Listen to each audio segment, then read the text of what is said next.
بسم الله الرحمن الرحيم ومنهم وبعض دینا من غسوک دی یقولو چوایی ربنا ورب زمونگا آتنا راکی مونگتا پی الدنیا بدنیا کی حسنتن طاقت دنیکای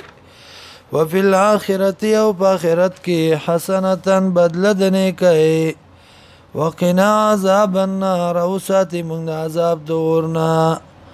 اولئک دا کسان لهم دی لرا نصیب برخدا مما دا غسنا کسبو چکڑی دی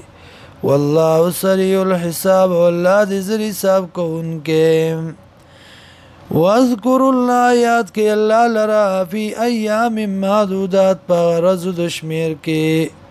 فمن تعجلا چاچ تلوار اکڑا فی یومینی پا دغد ورزو کے فلا اسم علینو نشتے گناہ پا دبانی ومن تاخر او چاچ رستوالیو کو فلا اسم علینو نشتے گناہ پا دبانی لمن اتقا د پار داغ چاچ پرزگاری اکڑا واتقوا اللہ یریگی دا اللہ نا وعلمو پوشئی انکم الی تحشرون یقینا تاسو به دی الله ته واپس کړئ شي راجم کړئ شي